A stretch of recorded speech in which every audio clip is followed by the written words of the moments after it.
Everyone, welcome to KAIST Graduate School of Science and Technology Policies Information Session. This session marks a significant step in your academic journey, where you'll explore opportunities, discover passions, and pave the way for a future filled with knowledge and growth. And we are very excited that you're here, and we hope that you find this session useful. At the end of the session, we have a small gift ready for everyone, so do not forget to collect them when you leave. I would like to introduce our fearless leader, the head of our department, Professor Moon Choi. Okay.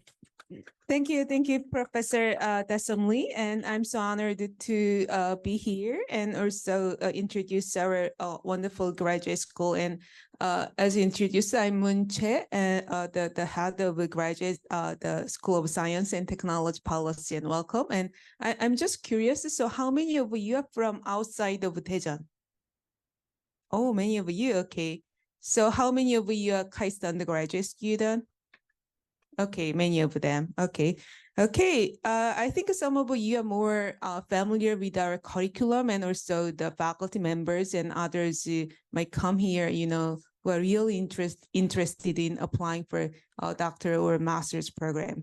So the first part is about the overall overview about our graduate school, and then we have exciting Q&A sessions and also some stories from our fellow graduate student.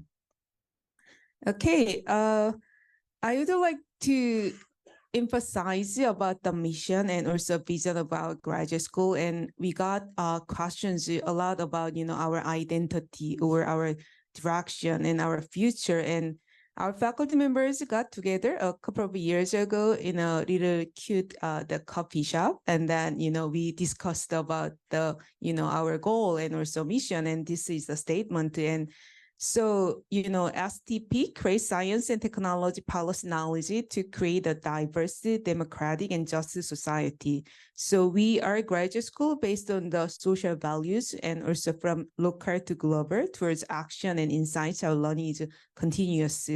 That means that, most of the schools are one way sort of the education system, but we are as a community, we learn each other, and also our learning is continuous, so we can learn each other.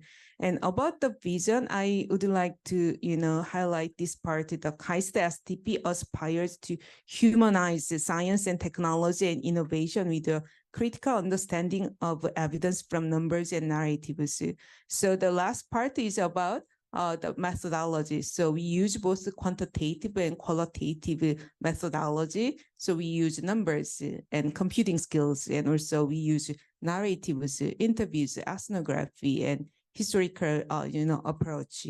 And also our vision is to shape the deep future of the planet. Okay.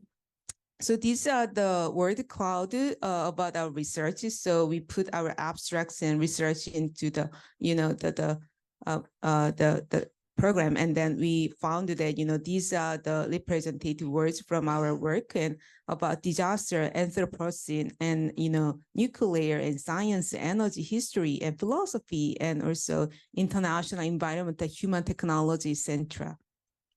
And I'm so proud to show the photos of our the overview of our faculty members. And we have a very diverse background. Myself, I majored in social welfare policy. We have a political scientist, philosopher, STS scholar, and also economist and historian. And also we have a new faculty members, sociologist, and also the public policy majors. And also, as you know, that policy requires a practice.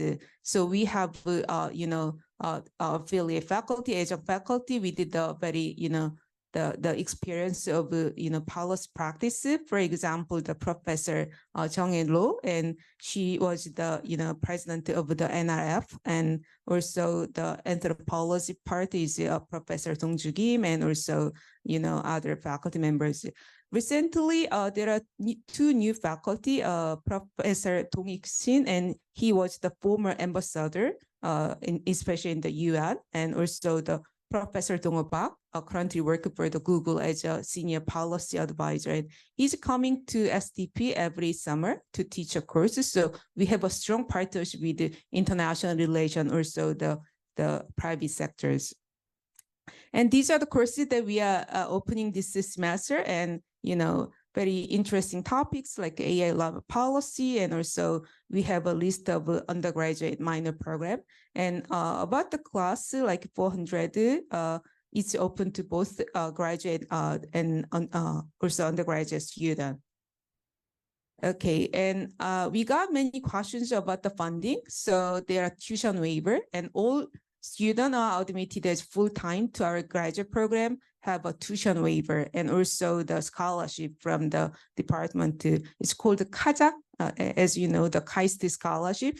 So stipend for master's is about 350,000 Korean won, and for the doctorate students, 450,000 Korean won. And also for the international student, we cover the health insurance, but there are requirements. It's very low standard, but you have to maintain certain GPA. And also we have the KGPS, Global President Scholarship, and if you are selected, you can have more funding. Also, there are many different, the opportunities for scholarship outside of KAIST, that's Hyundai or Global, GKS, and also, we have many research projects, so you can have RA-ships and TA-ships. And so students ask so many questions about the stipend and scholarship and, TA opportunity and RA opportunity. And here is the numbers, the average, maximum, minimum. But I want to say that, all our students are well-funded if you really want to find jobs.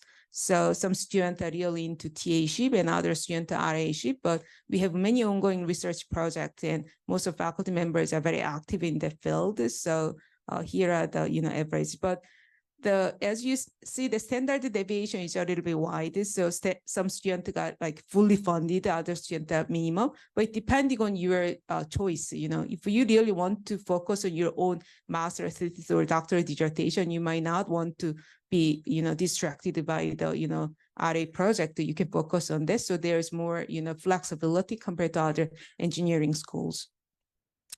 And about the admission requirements, it's similar to other programs. So standard KAIST application, and also we need the SOP, so state of purpose, why you want to choose your STP and when you want to study and what's your research plan, and also 2 letters of recommendation, especially for doctoral student, and also writing sample. Okay, so now I would like to give the microphone to our student representative, Juan. Okay, right. Thank you, Professor Choi, for the fantastic introduction to STP. Hello again. I'm the master student representative. My name is Juan, and from now on, we'll have 2 students, one from the master's program and one from the PhD program, who'll give a short presentation about what life in STP is like as a student. Please welcome to the stage Mr. Lee Bom-son, our master's student.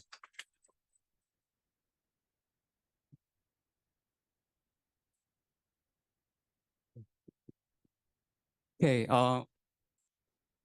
since I only have 5 minutes, I will use script without introducing myself. Because people always ask me why I didn't become an engineer after graduating from KAIST Material Science Engineering Department. It's like, why you betrayed questions. So that's the main point, and so I will tell you. The sentence, we have to get used to the idea that the most important crossroads in our life, there are no signs. The internet says this sentence is from Hemingway, but it doesn't seem to be true anyway. The point is, we don't know. We are not sure, but we always have to choose direction and timing in front of uncertainty. I think this sentence applies both to individual lives, and to the world. The difference is that in case of individuals, we know we are behind the wheel. I mean, we think we are driving. So what I mean is career choice cannot be resulted by calculation. It doesn't become clear after much thought. So it's more like declaration. manifesto or statement that's saying I chose. That's why I started my SOP statement of purpose with this sentence. So now you can find my mental things, points I didn't want to ignore in my whole life. Of course, there were from my personal experiences. Like I remember staying up all night discussing how to manage our composer group. I mean, it's a club activity in KAIST. And I remember the time I shocked by provocative media article about the death of boy group member. So it's just about my personal values and orientation constructed. And if jump up the scale, keywords related to social events are like Ukraine war, public debate on nuclear power plant, feminist movement since 2016, COVID, anti-vaccine movement, and the exclusive attitude of science group for that movement, etc. And of course, our STP minor course inspired me a lot. Classes like aging policy, utopia and dystopia, so on. It made me realize that most are complex and multidisciplinary issues, which cannot be navigated by one single theory and related to science, technology, policy. And the memories lead me to state I'm here applying and made me answering how these issues can be solved with STP perspective and what I expect on STP. In short, I was finding institution can help my point of view that everything seems complicated. An institution can prevent me from being a narrow-minded person in ivory tower.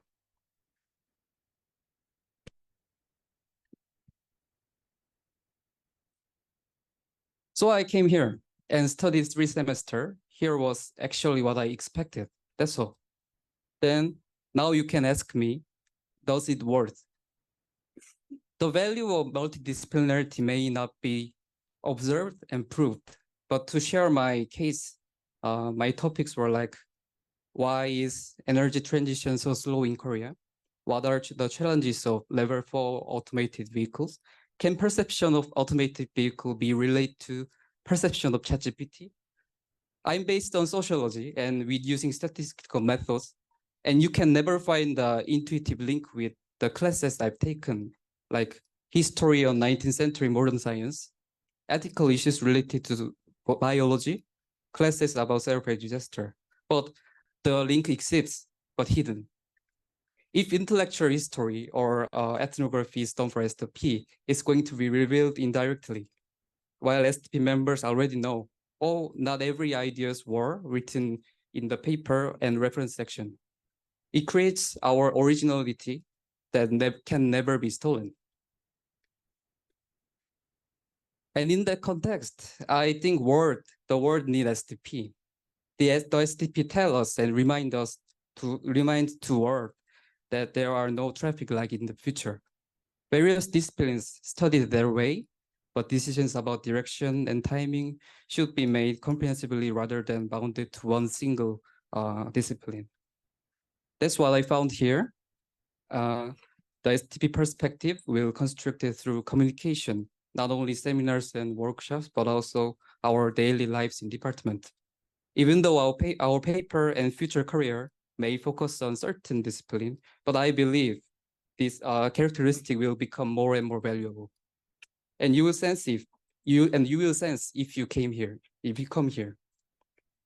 Although this is just my opinion, I hope it helps you understand the characteristic of STP, and especially when you are applying STP. Thank you for listening.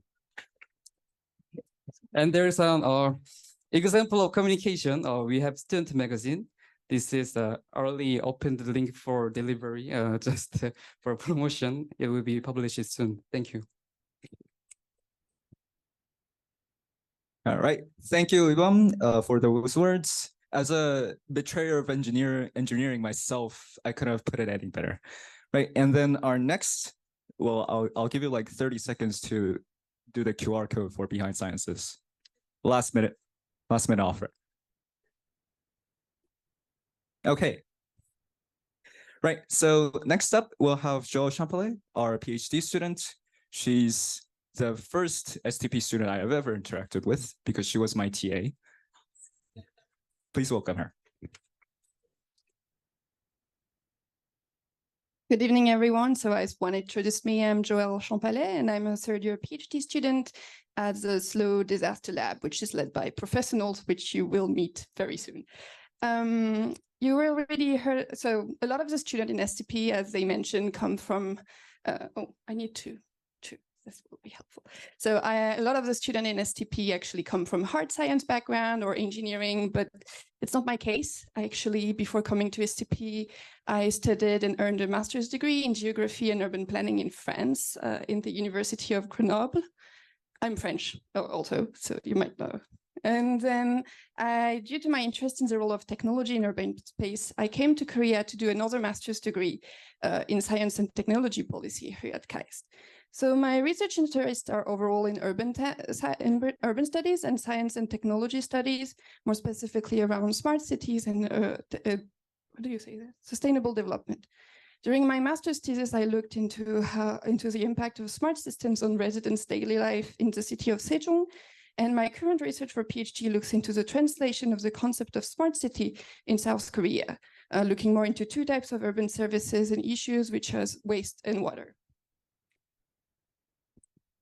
So both in master's and as a PhD student, I had the chance to participate in multiple research projects. And generally, I could divide those projects between first team research project, such as the Disaster Hacker Project, which is a summer school that the SLO Disaster Lab has been organizing every year since 2022. Also, individual research projects that are about my own personal research for my thesis, such as the one around Busan Eco-Delta City and the framing of water in smart cities. And I also have had the chance to work for other professors on different research topics, as well as do some side projects with some of my colleagues.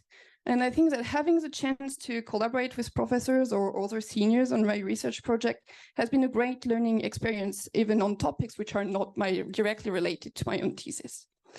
So how you get into this different research project mostly depends on whom your professor is and also the topic you are studying. So I don't really have a foolproof method on how to get on board on research projects.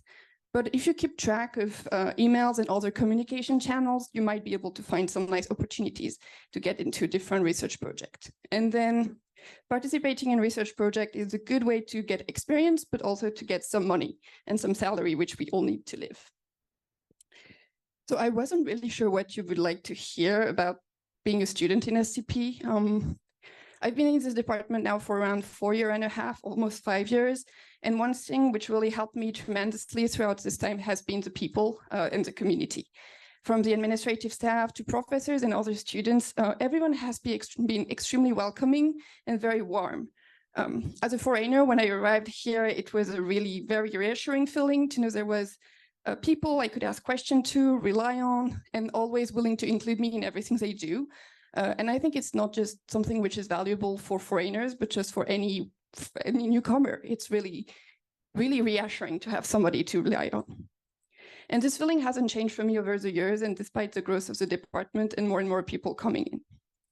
So as you know, most classes are held in English. And overall, I would say that most Korean students are able to converse in both English and Korean, and that foreign students mostly speak English, but most of us do study Korean in a certain capacity, which makes discussion and exchange easier.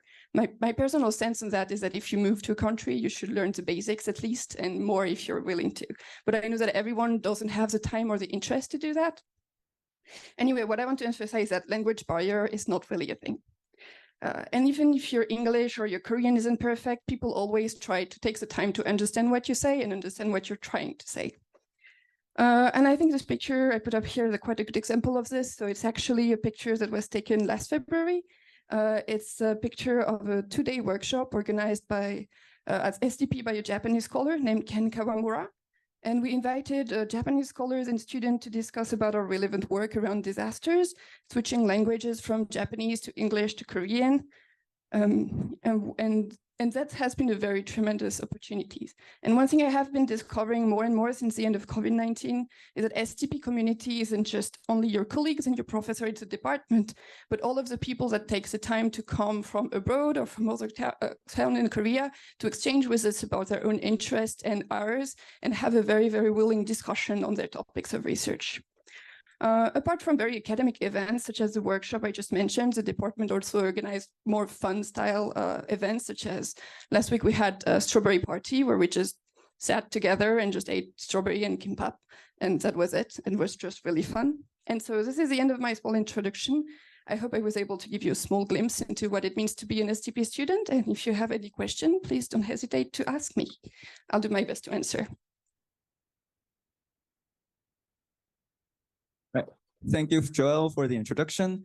I think one episode I could contribute to giving a look at how STP student life is like is the incident, not an incident, the time when I first met Ilana, one of our recent alumni, and she, being from the US, her first language was English. Me being from Korea, my first language is Korean. So she thought I'd be more comfortable with speaking Korean. So she started speaking Korean to me. So like, 안녕하세요. And then me being me, I thought, well, she speaks English, so I gotta speak English to her. So I said, oh, hello. And then the whole conversation was with her speaking Korean and me speaking English. So that's like a very clear-cut view into how welcoming, how understanding STP is like in terms of student culture and also our faculties. Right, and I think I've went on long enough. So we'll take like a 5-minute break to reorganize our seats. And then after that, we'll have a live Q&A section with professors. And I hope you guys are ready. Thank you. All right, let's get this show back on the road. Okay, so as I said, the second part of our info session is the live Q&A with the faculty members. But first, they'll give a short introduction about themselves and their research. And as I said, 3 to 5 minutes. Okay, keep it brief, please. Right, first you've met her before. First, let's welcome our head of the department to the floor, Professor Moon Choi. Okay, I'll be on time. So my lab, our lab, the name is Aging and Technology Policy Lab. So my background is social welfare policy, and I'm also a gerontologist. That means that I'm studying about how the environment, the social and technological environment affect the aging processes. So our lab started about 10 years ago when I joined the KAIST, and the first lab about aging, social welfare, and technology policy. And I would like to emphasize that our goal is to promote evidence-based policymaking and with a special interest in improving the quality of life of marginalized population, older people, people with disabilities, and ethnic minorities, and people under poverty.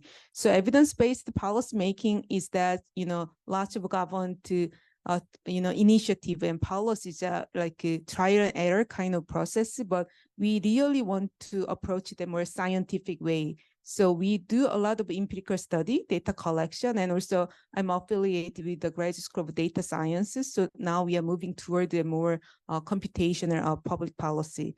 So if I say this, people might wonder, so what you do, what kind of research you do? And so these are the examples. So recent publications, and now Dr. Sang Kyung-bae, and her work is about ageism in the workplace, especially software the industry. So there are racism and sexism and ableism, but ageism are understudied in especially like Asian context. So we really want to focus on the ageism issue, and we did the empirical study, we did a survey and interview processes. So 2 papers, recently published, one of the top journals from this work, and also Eun-chan, and she has a background of computer science, and her work is about using Twitter data, and it's about the experience of being hacked. So we, grab the whole, large data set from the Twitter account and who reported that being hacked. And then we tried to understand the gender difference. And now she's moving toward more Reddit and other platform. And also another work is about Chae-kyung, and she, after graduating master's, now she's working as the advisor for the Fast Venture. And her work is about YouTube creator, but older YouTuber creator, the Bangmalle, 할머니, and something like that. But we try to find the way how older people use YouTube platform. So we interviewed about 16 older YouTube creator, and then patterns, how they use and what's their goal, and also the life patterns and interviews. So we did that research. And also one of our key areas is about application of AI in public sector, especially like welfare system, also, the justice framework. So Soya, now she's working as a consultant in Boston Consulting Group, and she dragged all the, the news media coverage and applied the machine learning techniques, and then categorized those news media coverage by the AI ethical guidelines and compared from the US and Korea, what's covered and what's not covered. And now the manuscript is almost ready to submit. And also we have several projects. National Research Foundation is, our primary source, and then research about the older driver using simulator and, the big data. And also we are really into the digital divide work. And so we work with Hyundai, and they have a Shackle, it's on-demand service based on the cell phone, and then they have a test bed in Sejong, and we work with the government institute and then try to help older people to learn how to use that. So we developed the protocol, and Donghoon is here, and he led that project. And so we developed the educational interventions, and now we are working with the private company. It's in the process, so I cannot disclose, but we are moving to a larger project about the digital divide gap. And thank you so much.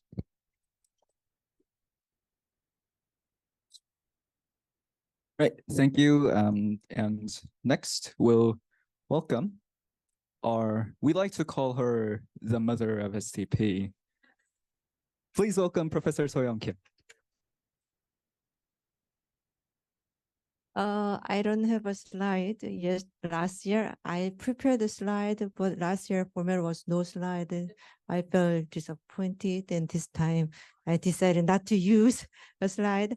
I'm Soyoung Kim, long name, so I usually call myself SYK.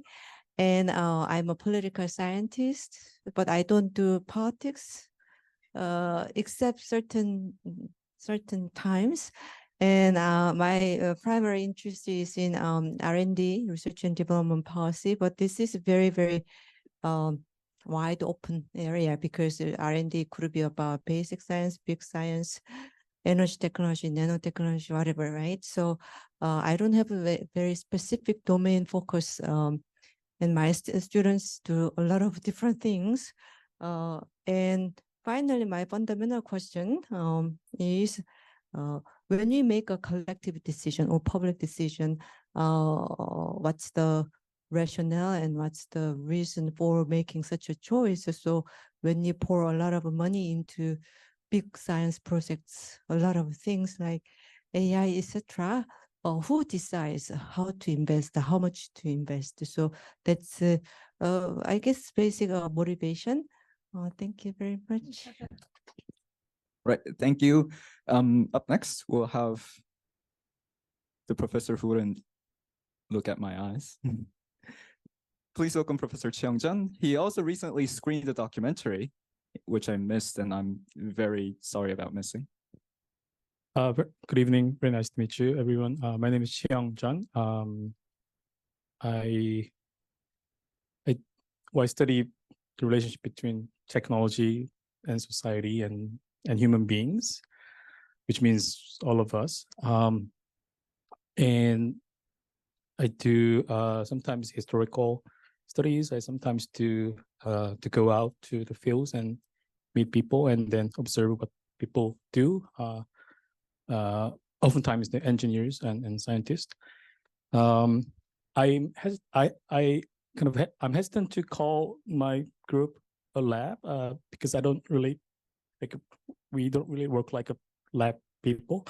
But I do have a group of students who work with me, and they're doing a lot of exciting research at the intersection of technology and society and human beings. Maybe I enjoy working with my students so much that they tend to stay longer than average before graduation. It takes longer for my group of students to graduate. I think that's true. I don't know what that says about me. Yeah, but that's what else? Okay. Right. Okay, yeah, I'll end here. Thank you. Yeah, okay.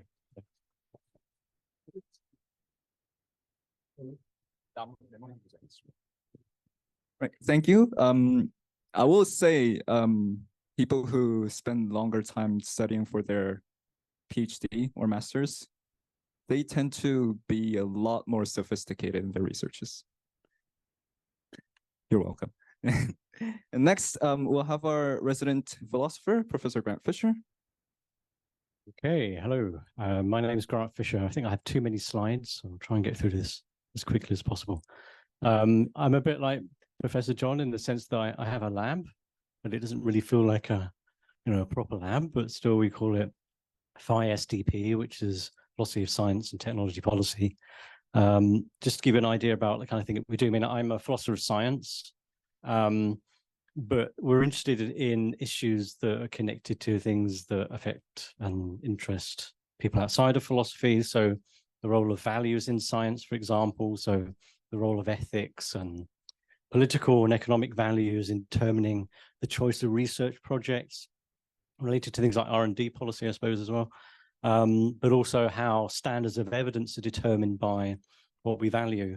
And maybe there are sort of legitimate ways of doing that and illegitimate ways of doing that. And so philosophers are interested in how, say ethics may influence the standards of evidence in risk assessments, for example. We're interested in emerging technologies.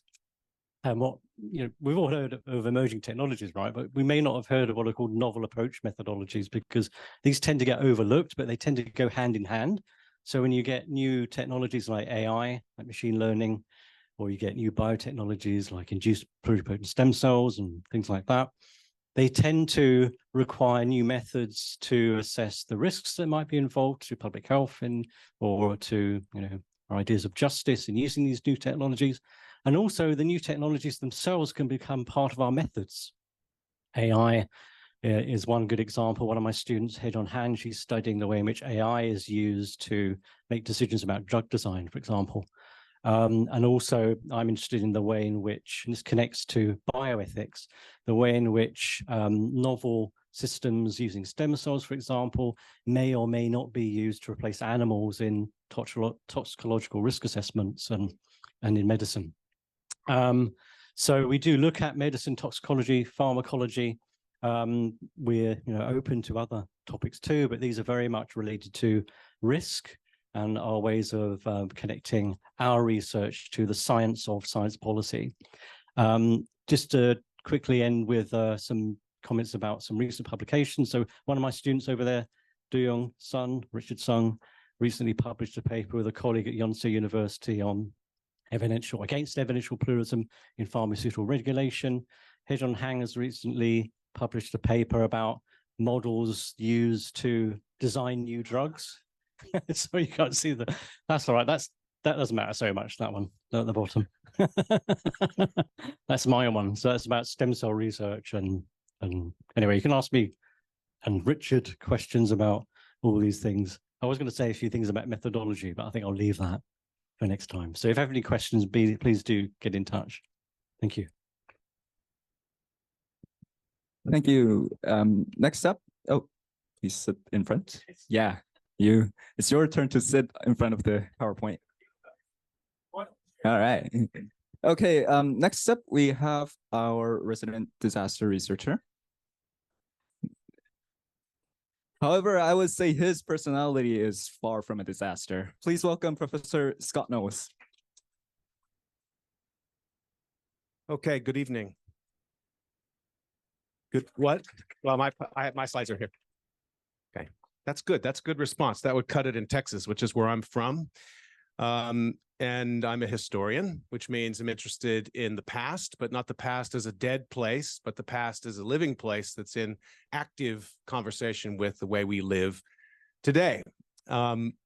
So last month, I traveled with one of our STP PhD students as well as with a survivor of the Sewol ferry disaster to Japan, to be present for the 13th anniversary of the Great East Japan earthquake, tsunami, and nuclear disaster. And I'm here to tell you that the seawalls are rebuilt, but the toxic waste is still sitting there. And we went to a memorial event where there were family members, bereaved families, and survivors of that disaster. And that disaster is only now just becoming understood in that place. We're coming up on the 10th anniversary of the Sewol ferry disaster here very soon. I study disasters as social processes. They bring together society, nature, technology, all enmeshed in an active process. Disasters are not some sort of exogenous things that happen to us as events, but they are strung together, work together, just the way society works together. In fact, you might say humanity's greatest product or most fearsome product itself is disaster. Disasters also make us all potential victims and potentially all survivors. And in the age of climate change, I think we have to learn from the wisdom of survivors to prepare us for what might be coming. So those are some of the high-level issues that we work on in the Slow Disaster Lab. We do not have a black box. We do not have a machine, but I don't mind calling it a lab. We do work with data. That data is qualitative data. We do historical research. We do interviews. We work with texts. We work with audio. We work with video, and we work at sites. And if you want to know kind of in the detail of what we work on, I think some of my students are here. If you're one of the students in my group, could you raise your hand, please? And you heard from Joelle. So they're much better at explaining what we do than I am. So please talk to them. But just to give you a couple of examples, we do hold a school that we call the Disaster Hakkyo, which is an international convening of scholars and activists and artists who come together. Our last one last summer looked at disaster memorialization in Korea and in Japan to try to understand the way that the memory of disaster shapes public policy. We also are working hard at work on the Journal of Disaster Studies, which will have its first issue published in June, and some of my students work on that as well. And that is a long, I have 30 minutes, right? Oh, all right, I guess can't tell you about that whole story, but it's a saga. And in terms of disaster policy, we're interested in really shining light on survivors, on victims, bereaved families, and putting them at the center of our research so that we hear from them in policy circles. We don't only hear from experts, because the real experts are the people who have lived through disaster, and that's where we base our research. So I think with that, I will turn it over to the next participants. Great to see you all here. Thank you. Thank you, Professor Knowles. And up next, if I may be so bold, I would say she started STP, her job at STP at the same time as I started my job at STP, because the semester she came in, I started my internship in one of the, under one of the professors here. So please welcome Professor Da-Sung Lee.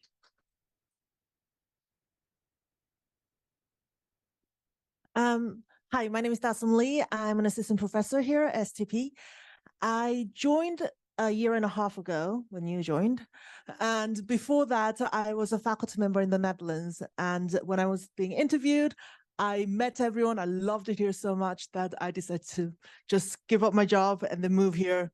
And I have not regretted it once. I love working here. So my lab is called Artificial Intelligence and Cyber Physical Systems Policy. It's long, I know. And that was my attempt to make it a bit shorter, AI and CPS, but I'm failing. So, so when you think about AI, I know you guys are thinking about ChatGPT, but I don't really study ChatGPT, and that's not the only form of AI that exists. So I study AI systems that's embedded in infrastructures and how they can help environmental sustainability. So more specifically, I study the energy systems, smart and clean energy, mostly focusing on renewable energy. And I study mobility, automated vehicles, and how they can help with sustainability. And in those new and emerging technologies, they have AI embedded in there, but they're tangible. You can touch them, right? You can touch the smart grids, you can touch smart meters, you can touch cars, which means that's why it's called cyber physical. It has the cyber component and it has a physical component. So that's the kind of things I study. ChatGPT, you can't really touch it. And another thing that I study are data centers and how they're kind of bad for the environment and what kind of policies we can introduce to help them to be slightly better. We use both quantitative and qualitative. I do have a minor in quantitative methods, which means that I lean a little more towards quantitative. So I use a lot of statistics and different models. But I just submitted a paper that uses interviews for the first time ever. So I'm gonna call myself a mixed methods researcher. And I use a lot of public documents because I study regulations. I also use lots of legal documents as well. I read a lot of laws that are really long. So that's slightly more qualitative as well. The current projects, I'm going to go through them quickly. AV, automated vehicles and privacy, we use the survey. Data center policy, Noel here and I are writing a paper on data center policy and the environmental impact and policy harmonization. Energy transition obstruction, Uibam here, put your hand up. And I are using digital data, digital media analysis, and he's doing this amazing work. And that we're also working on energy conservatism, which looks at why certain conservative parties support green energy. And we're also working with the Carnegie Endowment for International Peace Foundation. I know we don't have a lot of time, so I don't really want to go into further, but one thing that I think you should take away from this session is how nice people are because STP, because that's the thing that drew me to STP. And I really hope you get to talk to everyone here today after the session and get to know us better. So thank you so much.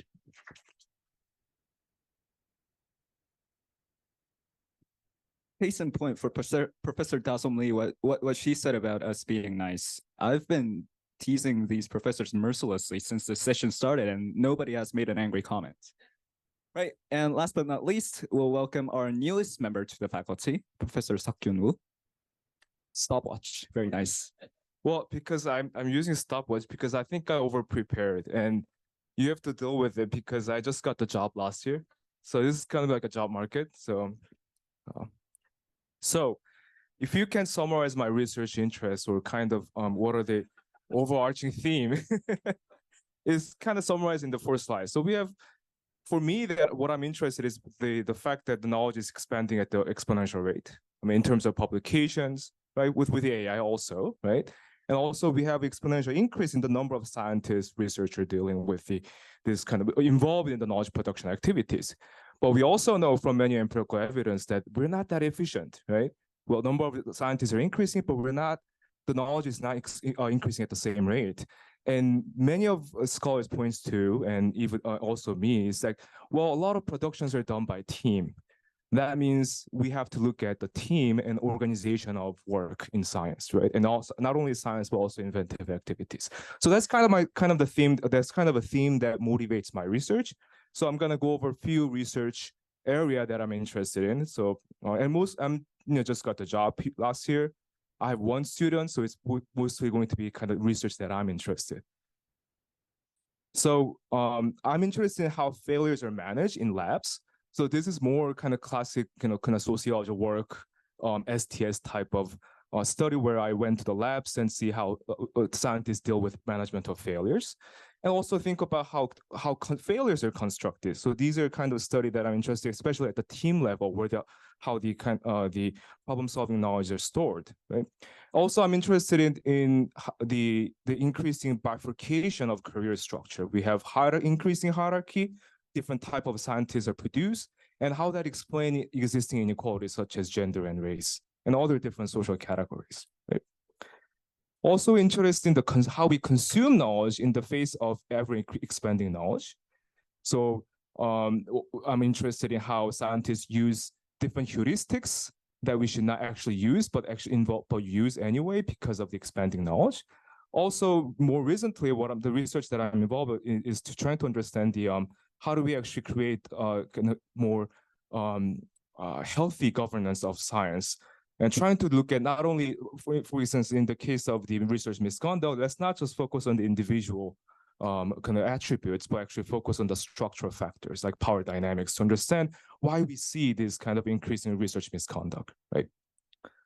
And the other stuff is more geeky stuff that I used to do when I was postdoc is, well, using the historical archive data to understand the history of science. So one of the projects that I did was trying to understand the religion and science and looking at the Wikipedia data. Also, the project that I'm doing right now is trying to answer the kind of classic question about standing on the shoulders of giants. Do we really stand on the shoulders of giants? Are the great inventors influenced by other great inventors? Or is it through more of kind of accumulation of the dwarfs, right?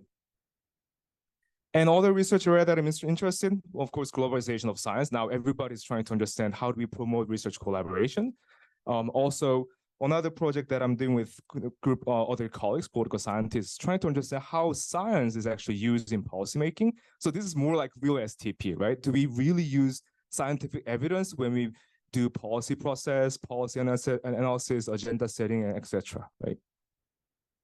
So in terms of data and methods, mostly use quantitative data, applied econometrics, text analysis, network analysis, and using many publication data sets. But also, it depends on the research question. When I'm trying to understand how knowledge is produced in the lab, also trying to understand how it intersects with the organizational structure, well, that's, you have to go into the lab. See the door, you have to go into the lab, right? And then see how knowledge is actually produced by the lab members. So in that case, I use field study.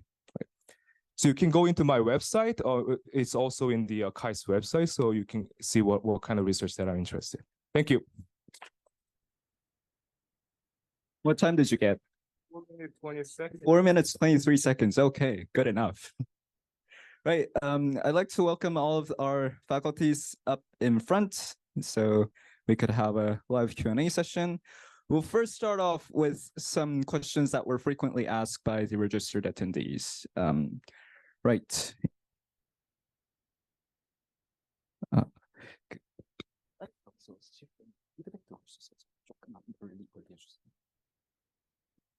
Okay.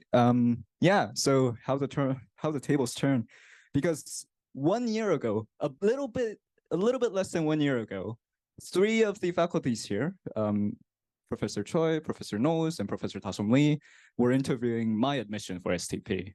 Now I'm out here and I'm interviewing you guys. Okay. So let's start off with a quick lightning round. So short answers. So the first question we received was, what role would STP take in a future society with new emerging technologies such as AI? The mic is yours. So if you'd like to answer, oh, you have the mic. Okay, let's start with Professor Ta-Sung Lee first. So there are lots of different paths that new and emerging technology can take. And what I'm hoping to do in my research is to take path that's most responsible.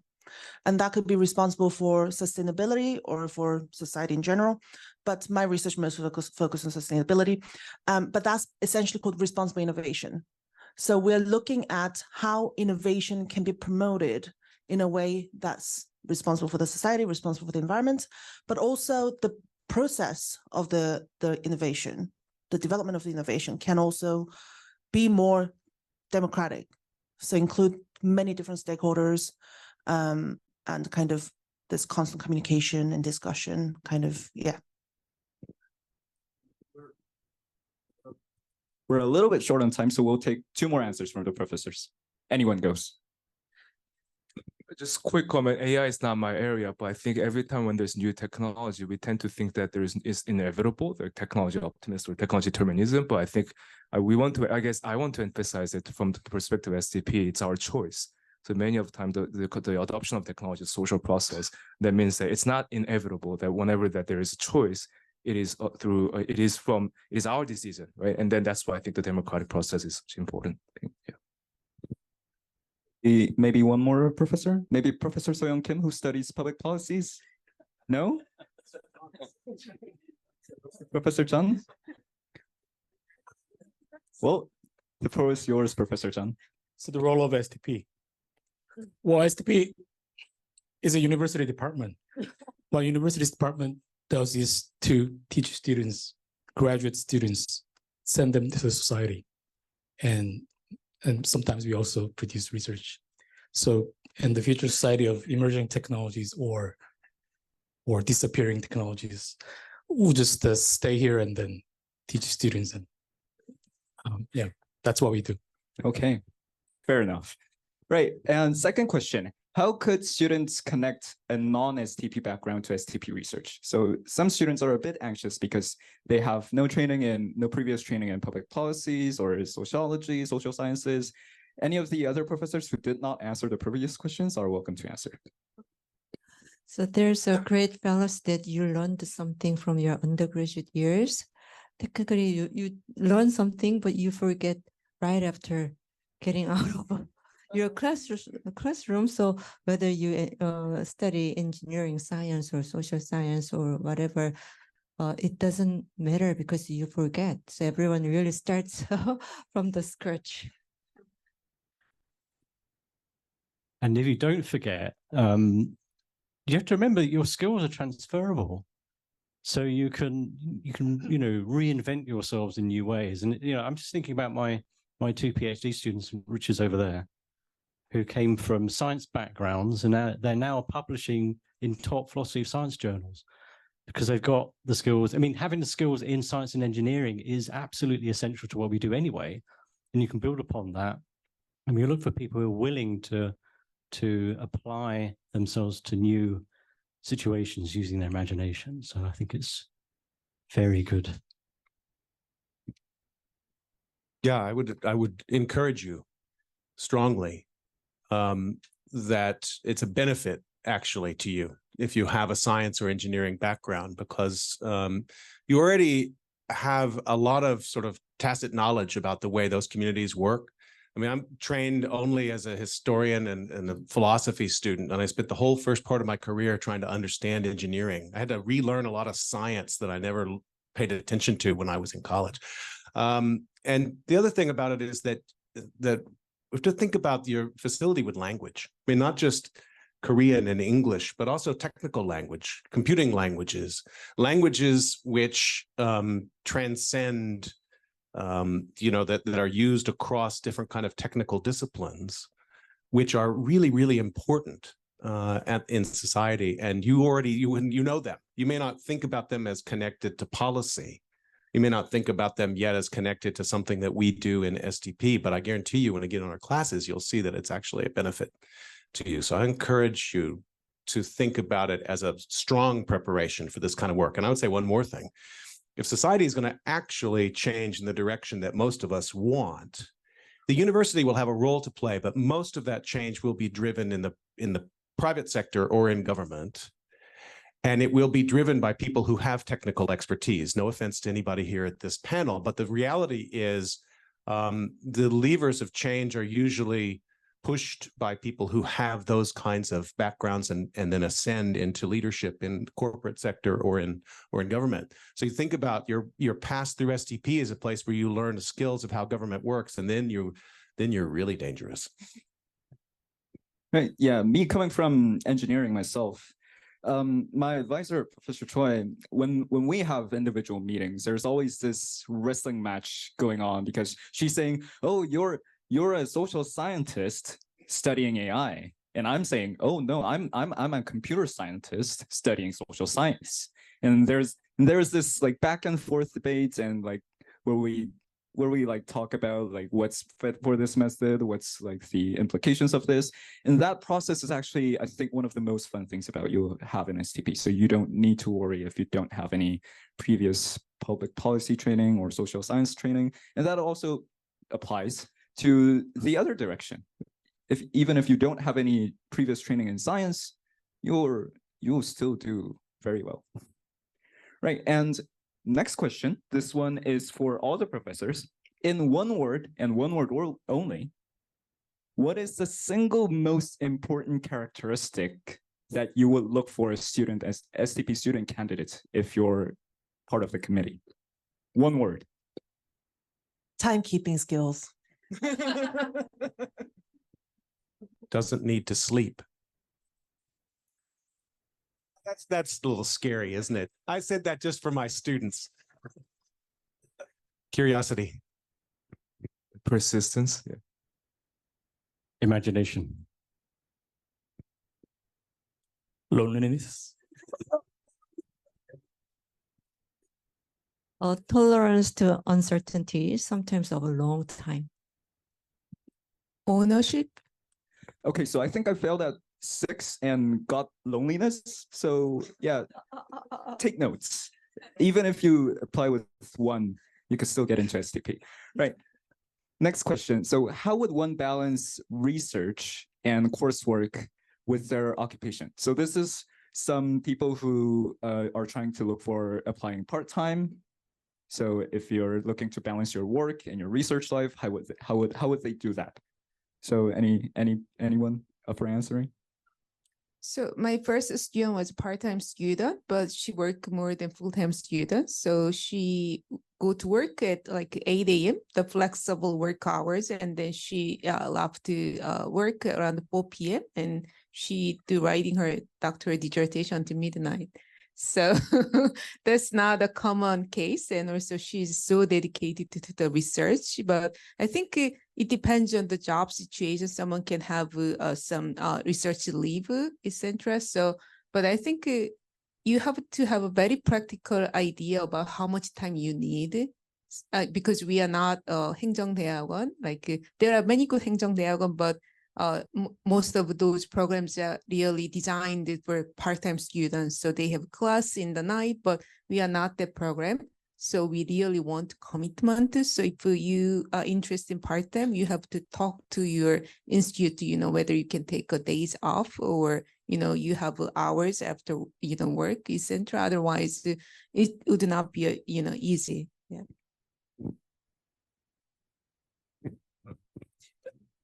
I think it's related to my earlier answer because we have to be honest that it's really hard to make a balance between your work and research. It's because graduate school is hard, and then you have to spend so much time alone, just to sit down and then read books and articles and look at data and analyze them. So you have spent so many hours alone.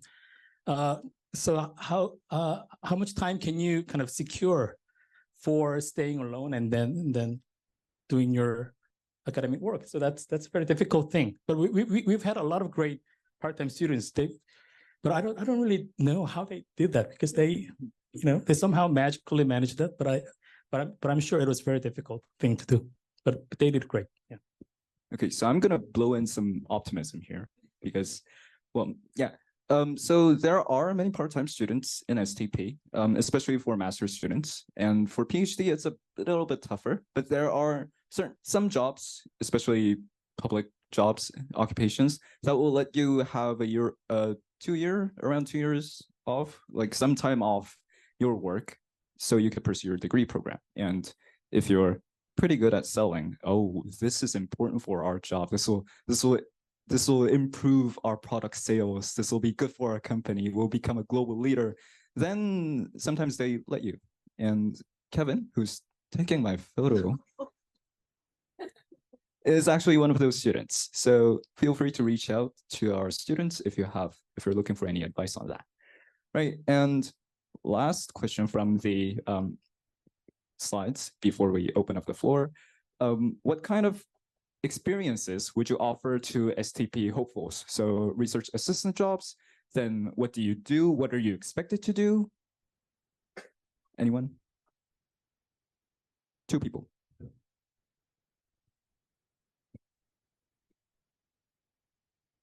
Go ahead. You've heard too much from me. Go ahead. I don't have experience.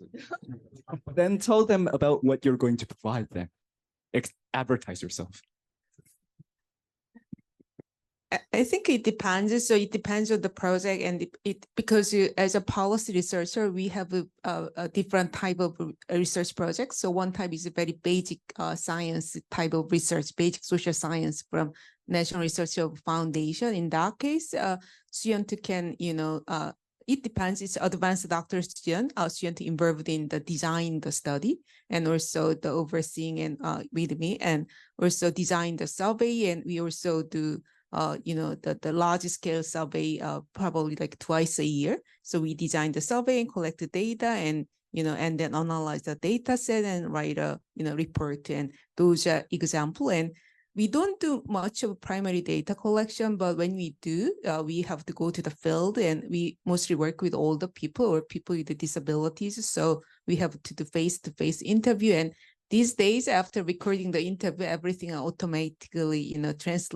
transcribed, and then we do content analysis. So students are involved all each process, but that's more advanced level, and more like master's student, more the data collection activities, and undergraduate interns do a lot of literature review. So it depends on the skill set. But every step is so fun, and I think every single moment about the research is so fun. Maybe one more.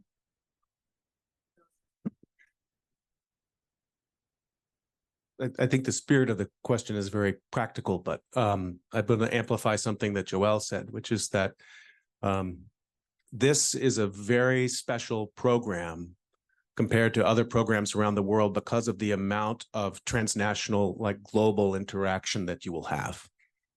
It is based in Korea, but English is the primary language of the work. My students my students have been in the UK, in the United States, in Japan, and Korea doing research, and that's only in the last 18 months. And that's just going out, but we have scholars coming in all the time. We have a scholar visiting right now. And in the last 2 months, we've had a scholar from Slovakia, from Japan, and that's just sort of the heartbeat of the department. So I know the question is like, what kind of work do we have for you? But I think one of the real strengths we have is it's a truly transnational department. And you will be there with colleagues who are coming from Asia, from Europe, from the Americas. And that's a real benefit and very unlike a lot of graduate programs in the world. And I know that that may not be obvious to you on the outside, but it's really, really a benefit when it comes time to look for work. And just to make you an interesting person, which is part of why you would go to grad school as well. Right. Yeah, speaking from experience, me being from an RA internship from Professor Choi, the best thing from STP you could get is not working. I don't mean this in like your lab is terrible in a kind of way, but the experience that are not actual RA positions. So for one, I was also a speaker in Professor Nose's disaster 학교 2 years ago. And that was like one of the most enlightening experiences I had. And when I first started my RA internship at Professor Choi's lab, I was invited to volunteer at the ACM Fact Conference, which is now my primary motivation, which is the conference that I want to publish a paper in the most. So you'll get a lot of experience, even if it's not an RA job. So trust me on that. Right. With that, I think we'll open the floor to audience questions. If you have a specific professor in mind, you could just pick one and ask. If it's a general question, you can ask. So put your hands up if you like to ask a question. Right, let's start with you. Hi, I'm Hayne. Thank you for such a great presentation. I joined the STP minor program this semester, and I have interest in policy in AI and climate change. And I'm looking for like is it individual research / internship opportunities, but I kind of feel like I don't have like the skills or domain knowledge to actually like join any lab right now. So I'm just wondering what you kind of expect from undergrad students who are willing to work with you in your labs. Good question for everyone.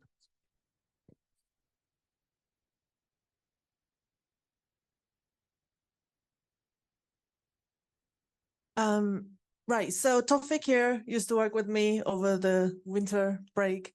The skills that I require from my undergraduate interns is usually just, show up to meetings, show on time. I value, like I have OCD about time. And be interested in what you do. Be passionate about what you do. So that's really it. I was a B+ student on a good semester when I started internship, so you don't have to worry about skill sets. Right, any other questions? Okay.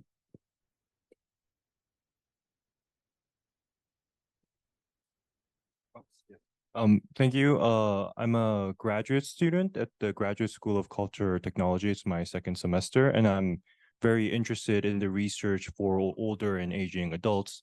So I had a question for Professor Choi. It seems that in the Aging and Technology Lab, you conduct a lot of research that actually involves older and aging adults. I was wondering how common it is for the opportunity for actual students to actually do research that involve older and aging adults. And yes, thank you. Okay, these are primary the field. So actually, today I got a phone call from Sejong Seniors Club. That's one of the older people go for jobs, and then they have an event and they invite us to attend.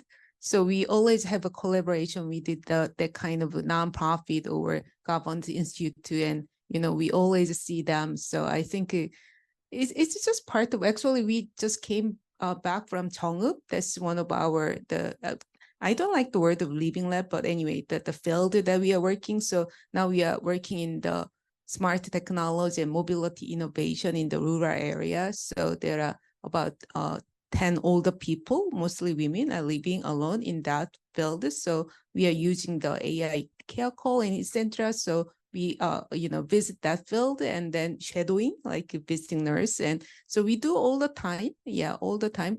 During the COVID-19, it was not that easy. And also Dong-un is here. Also one was involved in that, the mobility, the research. So we visit the Sejong, and then we really taught to all the people how to use map, because that's new thing. So that's what we are always doing. So yeah, so it's not rare. It's all the time. Yeah, it's part of our life, I guess. Yeah. Any other questions? I'll just say this in Korean. 한국어로 질문하고 싶으시면 제가 통역해 드릴 테니까 한국어로 질문하셔도 됩니다.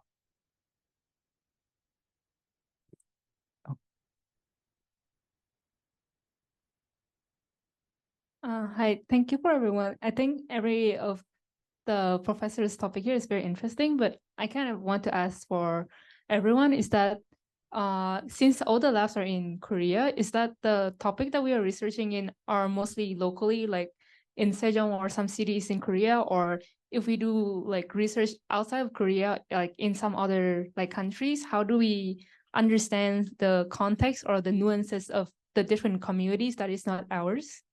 So.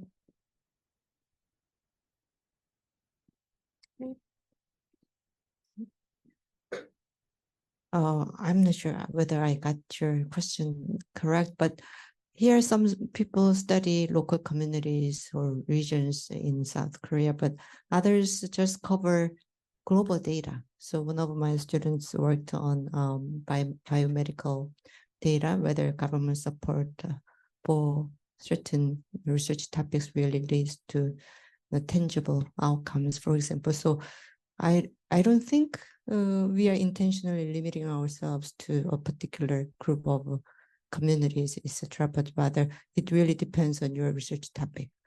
So you can still study, say, some city in Indonesia or Singapore or in advanced countries.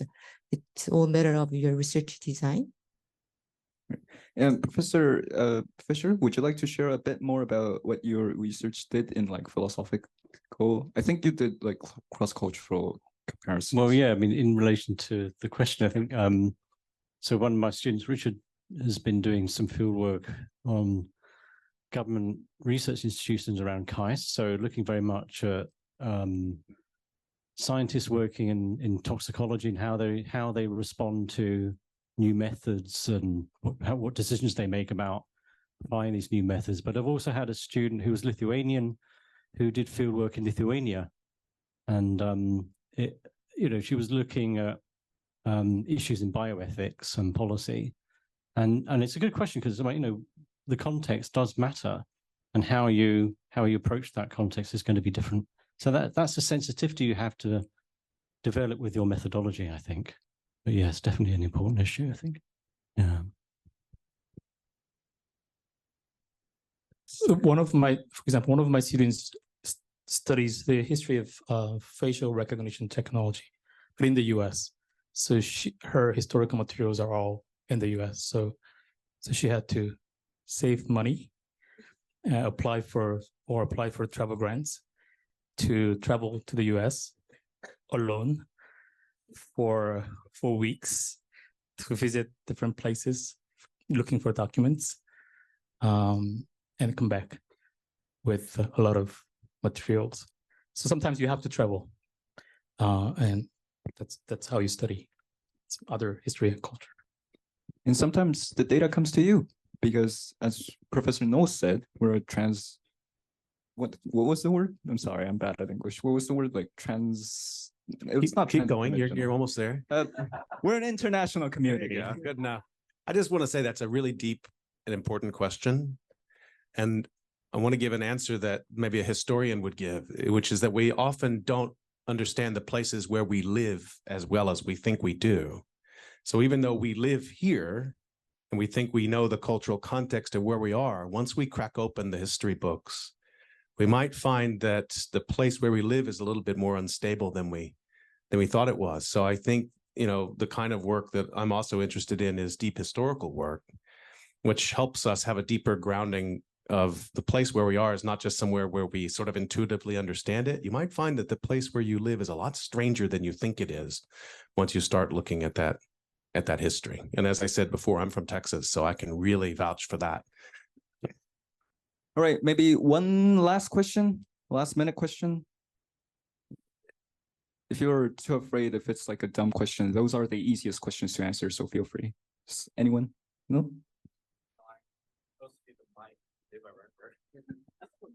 As an applicant, I have a question. So it's my last semester in the master's program at STP, and I'm currently writing my application. So if we're applying to the PhD program here at STP, we are supposed to have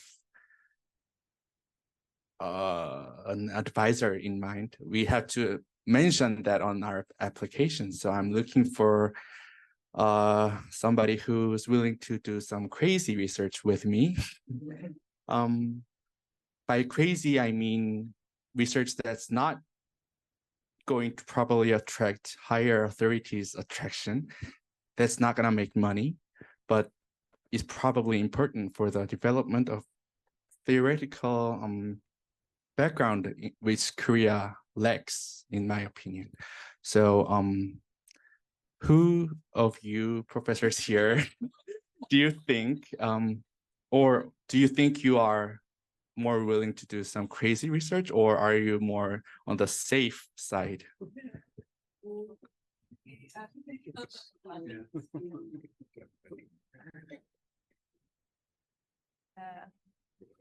Okay, so about the review process, we got the questions a lot. We have a very distinct the process for the master's and doctoral students. So about the master's student, you don't need to think about the advisor in advance. Once you get it, we have a group, the meetings and with each faculty, and then you need to apply for each faculty if she or he accept, and then match. Yeah. So about the master's, we vote. So it's a committee we vote, and then about the doctor's stage, it's a little bit different. So you have to contact the potential advisor, as Neil mentioned that, and then have discussed, and then sure he would endorse, and even it can be changed. So, but still, like sometimes we got application with the blank the page about the advisor name. Still, we discuss.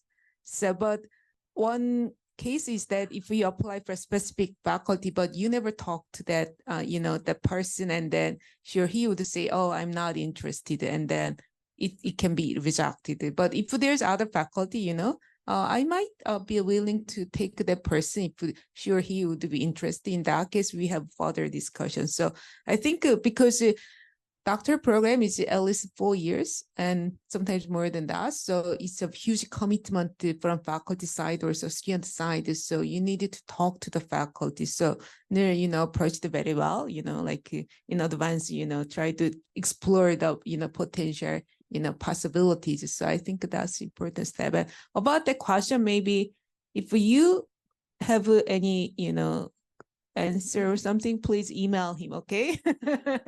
So, okay, thank you for the questions. Right. Thank you for all the questions. Thank you for attending. This concludes our information session. And please note, we have beautiful souvenirs ready for you guys. So be sure to pick them up when you go out. Thank you all for coming. Thanks to all the professors for giving their time. Thank you, Juan and Juno, for preparing for this session. Also, other student members. Thank you.